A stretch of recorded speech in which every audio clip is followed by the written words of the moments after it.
Hey, welcome back. My name is Alex. I'm a freelance videographer and filmmaker, and today we are looking at some amazing one-take shots. Now, a one-take shot, in case you don't know, is where you don't have any visible cuts when you're filming. These can be some of the most tedious shots. They're usually the hardest shots to accomplish because of all of the coordinating that has to go on. But what they're really good at is bringing you into the action. Since there's no visible cuts, you feel really connected to the character. So let's start off with a shot that pretty much started everything off, and that's the tricycle shot from The Shining. I've never seen this, actually. I don't know if I've ever seen The Shining, as hard as that is to admit.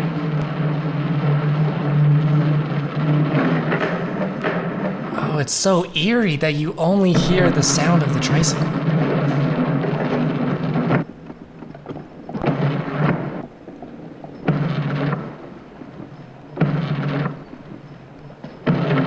This shot also invented the Steadicam.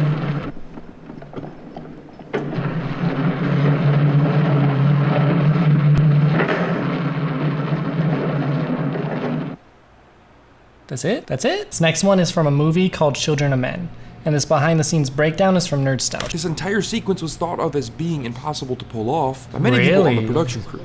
The only way it was able to work was, number one, by customizing the vehicle to allow a camera to move freely inside the car's interior. To do this, they had to remove the roof and attach a 2-axis dolly in its place. This allowed the camera to be controlled remotely and move anywhere inside the cab. Number two, the production team also customized the seats of the car with hinges so the actors could get out of the camera's way when they weren't on screen. Literally. What's happening? Are they coming back? I don't know. Just go faster.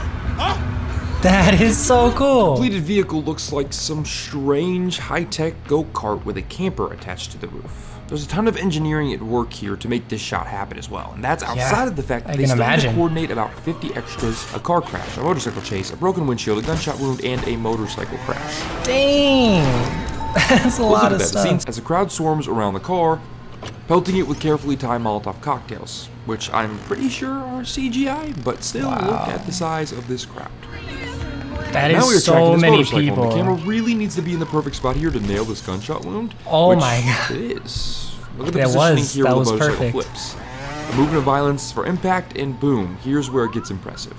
After these cops get shot, the camera actually leaves the car and begins tracking Clive Owen. Turning around, we see the car with no rig on it whatsoever. How did they do that? The whole sequence is a carefully and elaborately choreographed dance, and the end result is that we as viewers feel like we are in the car with the characters during an extremely chaotic moment. That's the point of these one takes. An entire gamut of emotions in this 4-minute shot. Endearment, amusement, confusion, fear, mortification, panic, sadness, relief, grief. I mean, to make an audience feel so many intense emotions in a single shot is difficult, but also the point of film, almost structurally. That's so crazy. So this one is talking about haunting at Hill House. Both the funeral home and Hill House were designed with the needs of episode 6 in mind. Wow. The stages had to be adjacent and connected by a hallway, so that Hugh Crane could walk from the funeral home directly into his past.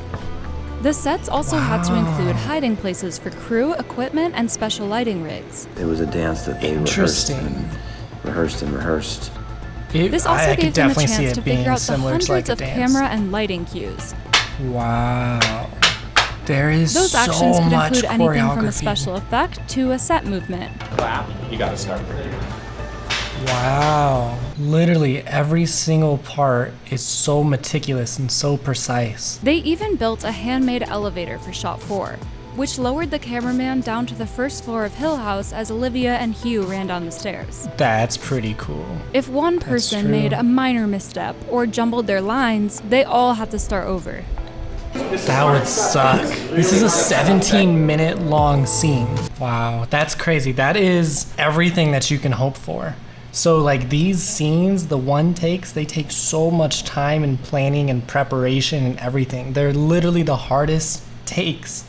They're literally the hardest shots that you can get. And when it's done right, it is done right. I'm so excited for this next one because this is one of my favorite shots ever. This is from Battle of the Bastards from Game of Thrones. And it is such a masterpiece. The brothers behind Game of Thrones really understand cinema. So you could feel it's so intense. And we're into the chaos. Man, so Look crazy. at all of that. It looks so good. Dude, that's just so many horses going down. That's so many horses. The cinematography and the editorial style of this whole scene is also helping a lot. And it's not by accident. There's this documentary, I'm in the middle of it, and that lends realism to the whole thing. You don't get this super slick, polished, quote-unquote Hollywood look that sometimes can make things feel less realistic. It's interesting you point that out, because that's actually something the director specifically said he was trying to do in this episode. That's why they keep the camera with Jon Snow, because a battle can be very overwhelming, and how you convey the brutality of it. It's like, let's just stay with one man. Exactly. So what do you guys think is VFX in this shot? Okay, I think all the arrows are VFX, or most of the arrows are VFX. Okay. The only real things in this shot is Jon Snow and that one soldier to his left, and the ground. Dang, so there's just like, there's dudes dying and they're just not there. Those are perfect CG humans. Yeah. They knew their strengths. They could have a person look pretty realistic when all you see is their armor. So I'm gonna hit you one more time, right here.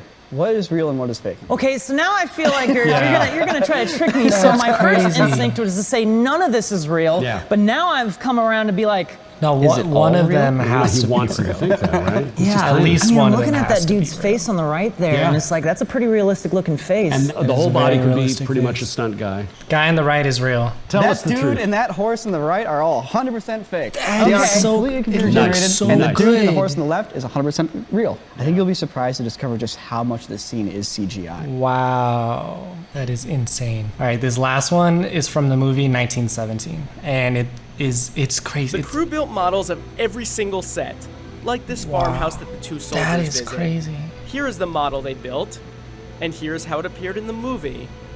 The models help the crew see how the overall scene should look. Because the flares were the main source of lighting for certain shots in this scene, the crew they were needed to actually lit time by flares? exactly how long the flares would be in the air.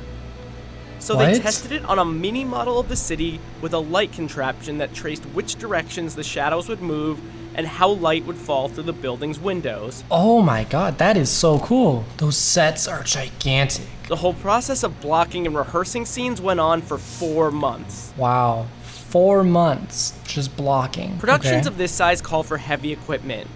But how is the crew supposed Oh to my deal with cameras God. that needed to be mobile? That camera The is so solution, heavy. A new model of high-definition camera that was much lighter and smaller than usual. Dude, like some mini. A heavier camera would not have worked with the crew's stabilizers, which were crucial for when the camera operators had to walk and run after the soldiers. Sometimes an object would block the frame.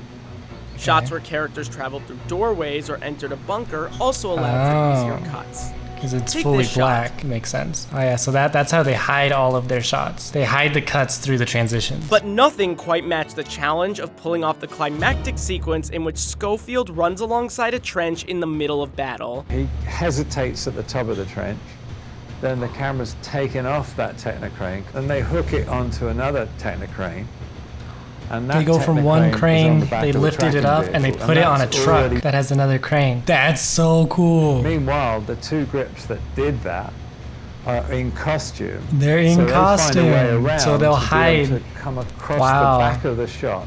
Once the camera was on the truck, it had to follow George as he ran for about 1/4 of a mile. Oh my god, look at Meanwhile, all of They had that. explosions going on in the background. They just got little cannons filled with dirt. That's crazy. That's like one of the magic moments that happens in cinematography is these like unexpected little things like bumping into someone or saying a different line. Or there's this one movie where Leonardo DiCaprio like cuts his hand and he just keeps going, but the take is so good that they just keep it. But that is everything that I have for you today. If you want to see me react to the full sequences, be sure to check the Patreon link in the description below. If you're not already subscribed, go ahead and do that. And all right.